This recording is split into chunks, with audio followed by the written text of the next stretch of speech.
So this is midweek after my shoot, and surprisingly I'm maintaining really good condition because I have been binge eating like a disgusting glutton. So quick little update on that. I'm a little kind of full right now, so I can't really get the abs all tight and vacuumy, but you can still see it. Everything's kind of popping nicely. But I'm a little concerned. See, it's sitting well, but I'm not sure how long I can maintain this, so I really need to get back on track tomorrow. My issue is balance. I lack it. I don't have balance, so I burn my candle at both ends, and I'm very extreme with whatever I do. So starve myself, hit cardio and grind for the cut, and the second I let myself off my own leash, I can't just balance a little bit of food. I gotta pick out and enjoy every bit of food that comes my way. Tomorrow I need to break out of this dopamine rush addiction that I've been living in for the last couple of days, because fortunately the carbs have sat well and my body's just soaked it up very nicely, but that will not last forever. So see, these are one of my biggest culprits, and let me tell you, these are amazing. But no more. Gotta keep the drugs away from me, man. Gotta get the crack addiction away from me. You know, it may not be the most relevant thing in the world, but I'm quite impressed with myself in how well I managed to color coordinate this room, especially when it came to tying in the Christmas tree. I like it. We got like that dark grayish blue color all along the walls, and then just all like white and off-white accents. And the Christmas tree blends in perfectly, right down to the Xbox. I did all right for a meathead. If you couldn't tell, I like that really modern contemporary look. Even the kitchen I tried to maintain a theme with, you know, silver and black more or less, stainless steel technically, and black would be like the main running theme. I have a bad habit of not decorating my house or getting a lot of furniture for it. Like there's nothing on the walls, as you can see, or very little, because I'm so scarred from moving so often throughout my life that I'm like, I don't want to have to load this place up with furniture just to load it all back into a truck in a year or two when I go to rent this place out and move into a different state. But at the same time, it's like, that's not the best way to live either, because you want the place you live to feel like a home, even if it's only temporary. But I don't know. I love this place though, I have to say. Love it. The ideal would be to rent this place out more or less in a year or so. I think would be perfect. Once Ariana's all healed up and stuff, rent this property out, just have it as some passive income, and move somewhere warmer. Meal number one's a breakfast of champions, and a pre-workout meal at that. 2 scoops of Ghost's vegan protein powder with 7 grams of psyllium fiber. In pancake form, I add just enough water to bring it to a pudding-like texture. I don't measure the water, I don't know how much I add, just eyeball it until it looks like pudding. I add 60 milliliters of sugar-free syrup to that, which is only 15 calories. It's a beautiful thing. 28 grams of lightly salted almonds, and a cup of coffee black with 3 Splenda. That's right, I'm switching it up. No pre-workout today. Black coffee with 3 Splenda. We'll see how this goes. Was just stepping outside to turn my car on, let it warm up before we head to the gym, and I found this package From Alpha Clothing on my doorstep. Yo, so this is all for Ariana. This isn't for me. These are all size small men's joggers, and these are nice ass joggers too. These are the tech joggers. So a little backstory is Ariana and I had some cool ideas planned for this photo shoot, couples photos using Alpha Clothing. There's like a cool ass style coming up for women now that I really like.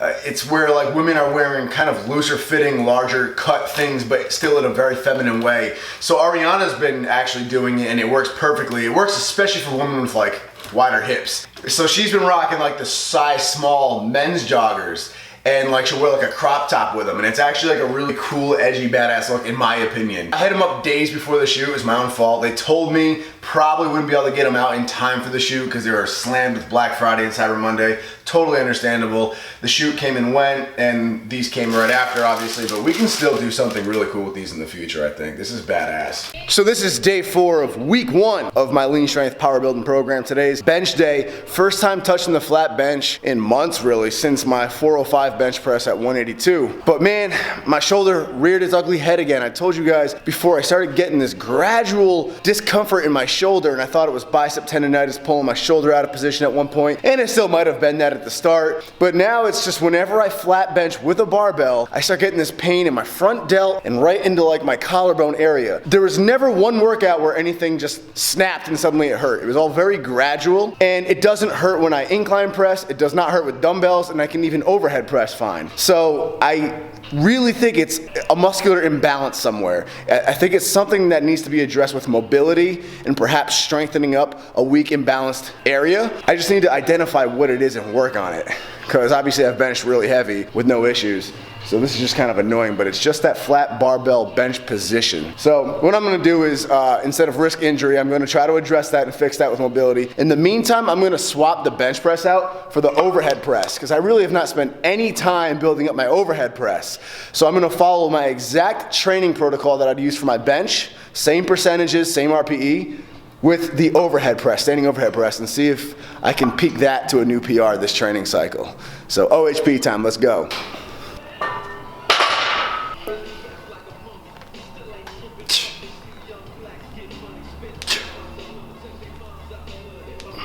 So I've improved my shoulders a lot recently. Some of that was just losing the body fat, obviously, things pop more. But I've been hammering away. So in my program, I have 2 different ways to target shoulders, and on this day is like the crazy lateral raise ascension. So if you guys are doing the program, you've already seen it, but it's 20 reps with like 20 pounds for me, 20 reps, then 15 with a slightly heavier weight, then 12, and then it's ascending in weight every single set, and then the final one is a drop set, so you go as heavy as you can. It should be about double what you started with, so 40 pounds, 6 to 8 reps as clean as possible, overloading the shoulders, and then drop set back down to 50% of that, so the 20s again, and bang out as many as you can, minimum of 10. So we're on that drop set one now. Shoulders are already smoked.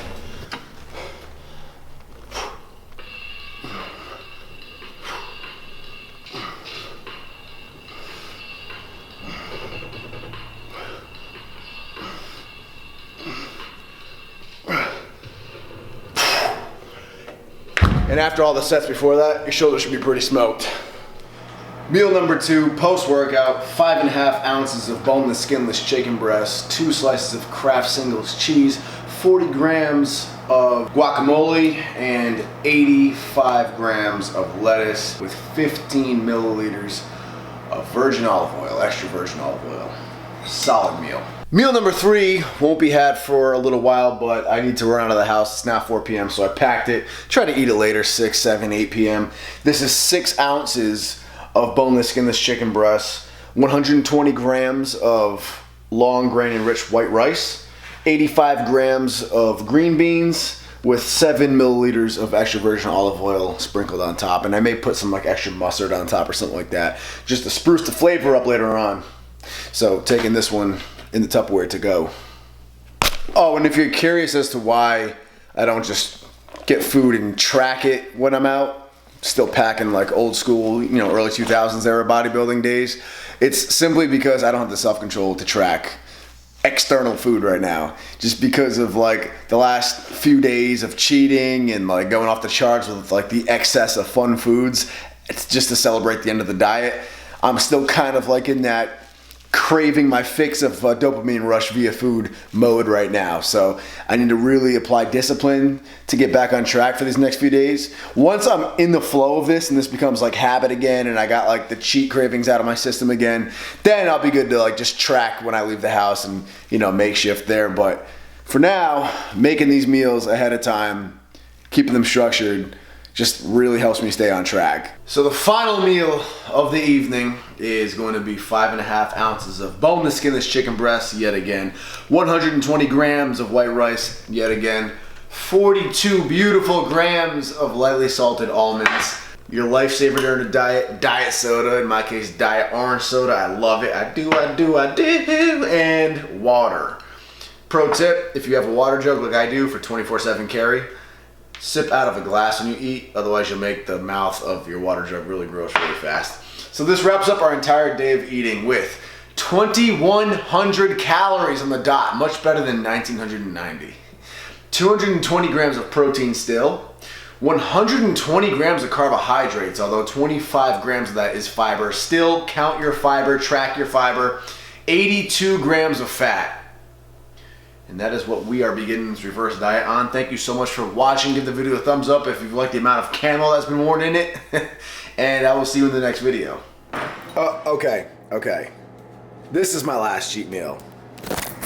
Okay, this weekend will be my last cheat weekend. But then it's gonna be strictly what you just saw in this video. Thanks for watching.